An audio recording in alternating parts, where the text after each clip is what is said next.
I hope you can hear me okay. It's a little windy out here today. I'm out in the orchard that we planted this past fall, and we did the taller tree protectors are on chestnut saplings. The shorter ones are on pawpaws. So we planted, I think, about 100 trees out here in the fall. And I'm just out here today. I was gonna pull all the protectors off. I did on some of my older chestnut trees. You might see that in another video. The older trees, they generate a lot more leaves, and they're throwing a lot more growth, you know, little branches, side branches and stuff coming off the main leader. So the older trees need a little training, but these were just nuts last year, so they really don't need any training per se.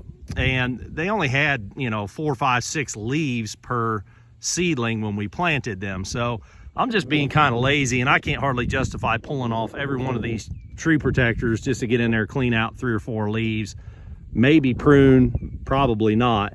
But the thing that I noticed today, I noticed it a few days ago, that the pawpaw tree protectors are missing their bird netting on a lot of them. Now, I've already walked those other 3 rows, and I'm on my last row here, and I think what's going on is some of these pawpaws are pulled out of the ground. The tube, you can see that gap there. A lot of the pawpaw tubes have been pulled up an inch or 2. The stakes are loose. Now there's as much stake in the ground on that one as there is on that one. There's about 2 feet of stake in the ground. So to pull that out, it's not like it was a frost heave issue. It would take some force. And then some of them, like I said, the little bird nets go on top to keep the birds from getting down in here, try to build a nest. They get stuck in the tubes.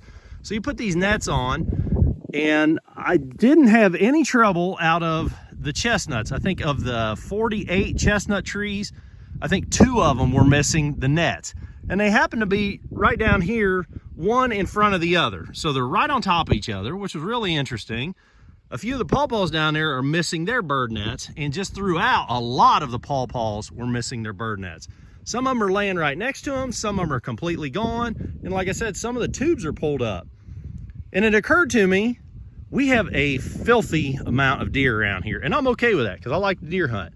But in any given night, you look out here with your headlights or shine a light, and there might be 10 deer. They wander through here for some reason. There's nothing for them to eat, but they wander through here. They make their way over to the neighbors out into the crop fields at night. So they bed back in our woods, and they go to the crop fields at night to feed. And they come through here a lot. So there's a lot of deer in any given night. We might see, I'm gonna guess 15 or 20 deer might filter through this field. I think what they're doing is they're pulling up on these tree protectors. They're playing with them. So you can see hoof prints in the mud just about everywhere. But because some of the things are pulled out of the ground, that's not frost heave. Somebody pulled on that. And it's not the tall ones. Those are 5 foot tall, so I think they just can't quite reach the tall ones. But all these short ones are just the perfect height. You can see there's 1, 2, 3 in a row here. And throughout, probably, I'm gonna guess 25 of them were missing. So 25 of about 50 that were planted, almost half of the pawpaws were missing their bird nets, and only 2 of the chestnuts were. And like I said, with that being pulled up, somebody pulled on that, and there's been nobody out here, no person out here. I think the deer are playing with these things. They're pulling them up, they're grabbing I didn't look for any teeth marks on here, but they gotta be, either they're pulling on that enough that it's like a Chinese finger puzzle and it cinches down on it and pulls it up, or they're maybe just playing with this and biting on it and pulling it up. But I can't think of any other reason that some of these protectors and those stakes, like I said, they're driven 2 feet in the ground. I can't think of any reason why those would be up out of the ground. It's not frost heave. None of the taller tree protectors are that way. It's only these short ones. And you see there's the bird protector for that one laying right next to it. I think the deer are after these things. It's a toy for them.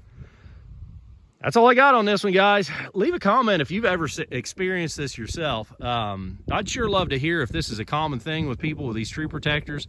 Let me know in the comments down below. Till the next time, keep on tinkering.